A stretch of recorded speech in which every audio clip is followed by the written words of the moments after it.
আমরা সমস্যার সমাধানে আন্তরিক, তাহলে কারা টালবানা তৈরি করতে চায়, কারা আন্দোলনের নাটক তৈরি করতে চায়, কাদেরকে জুজুর ভয় দেখাতে চায়? রাজপথ থেকে জন্ম নিয়েছে ছাত্রলীগ, রাজপথের রাজা হচ্ছে ছাত্রলীগ। কাকে ভয় দেখায়? আমরা সুস্পষ্ট হয়ে প্রশ্ন করতে চাই, একটি যৌক্তিক দাবিকে যারা অযৌক্তিক ভাবে আদায় করতে চায়, আমরা মনে করি যে তাদের অভিসন্ধি ভিন্ন। মাননীয় প্রধানমন্ত্রী বঙ্গবন্ধু দেশরত্ন শেখ হাসিনা সরকারি কোটা নিয়ে 2018 সালে একটি সিদ্ধান্ত দিয়েছিল। এই সরকারই তো দিয়েছে, এই সরকার পক্ষের আইনজীবীরাই তো আদালতে লড়ছে। আওয়ামী লীগ সরকারই তো বলছে যে আমরা সমস্যার সমাধানে আন্তরিক, তাহলে কারা টালবানা তৈরি করতে চায়, কারা আন্দোলনের নাটক তৈরি করতে চায়, কাদেরকে জুজুর ভয় দেখাতে চায়? রাজপথ থেকে জন্ম নিয়েছে ছাত্রলীগ, রাজপথের রাজা হচ্ছে ছাত্রলীগ। কাকে ভয় দেখায়? দিচ্ছে কি কোটা না মেধা। আর যখন ইলেকট্রনিক মিডিয়ার বন্ধুদের সামনে কথা বলছে তখন তারা কি বলছে? কোটা সংস্কার চায়। তারা বলছে কোটা না মেধা, দুটোর মধ্যে একটা। আবার কথা বলার সময় বলছে তারা সংস্কার চায়। এই যে কথাবার্তাগুলো তারা বলছে, এটি কি যুক্তিসঙ্গত কথা? এর কোনটি যুক্তিসঙ্গত কথা নয়। বাংলাদেশ ছাত্রলীগ সঠিক অবস্থান গ্রহণ করেছে।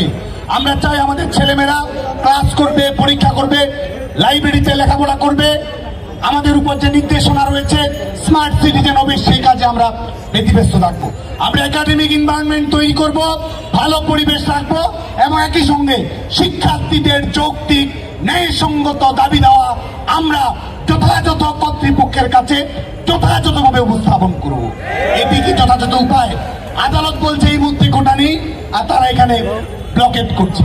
তারা কি কোটা সমস্যা নিরসন করতে চায়, নাকি তারা কোটায় আন্দোলন করতে চায়? বাংলাদেশের ছাত্র সমাজের পক্ষ থেকে আজকে আমরা এই প্রশ্নটি রাখতে চাই। আজকে ছাত্র সমাজের কাছে, আজকের এই অনুষ্ঠানের মধ্য দিয়ে বাংলাদেশের সকল শিক্ষার্থীর কাছে বাংলাদেশ ছাত্রলীগের পক্ষ থেকে আমরা চ্যালেঞ্জ দিচ্ছি, এই কোটা ব্যবস্থার একটি যৌক্তিক ন্যায়সঙ্গত সমাধান বাংলাদেশ ছাত্রলীগ করবে। সুচিন্তিত ভাবে আলাপ আলোচনা করে বিচার বিভাগীয় পর্যবেক্ষণের আলোকে যেই সমস্যার সমাধান করবে, সেই সমস্যার সুচিন্তিত সমাধান না করে এই অবরোধ তৈরি করা, মানুষের জীবনকে দুর্বিষহ যন্ত্রণায় পরিণত করা বাংলাদেশের ছাত্র সমাজ কখনোই সমর্থন করে না। আর শুধুমাত্র সমর্থন খেলা নয়, লন্ডন থেকে ওয়াজ নসিহত তো শুনেছেন, আন্দোলনের সমর্থন জানাচ্ছে। অথচ সেই কুখ্যাত তারেক জিয়া বিসিএস এ ভাইয়া ক্যাডার চালু করেছিল। ছাত্রদলের ক্যাডার হওয়া মানে বিসিএস ক্যাডার হওয়া। এই আবাসিক হলগুলোতে, কলেজগুলোতে এক্সাম সেন্টার পরীক্ষা দেওয়ার জন্য এক্সাম সেন্টারে যাওয়া লাগতো না, ছাত্র দলের নেতারা রুমে বসে পরীক্ষা দিয়ে পাশ করত। সেই বাস্তবতা বাংলাদেশের ছাত্র সমাজ ভুলে যায়নি। আজকে আমাদের পিএসসির পরীক্ষা নিয়ে যারা লন্ডন থেকে ওয়াজ নসিহত দিচ্ছে, এই তথাকথিত একটি সংগঠনের ভারপ্রাপ্ত চেয়ারপারসন না হলে বিসিএস পরীক্ষায় প্রিলিমিনারিতে অংশগ্রহণ করার যোগ্যতাও তার ছিল না। আজকে সে বলছে কারা বিসিএস দিতে পারবে, কিভাবে দিবে না দিবে।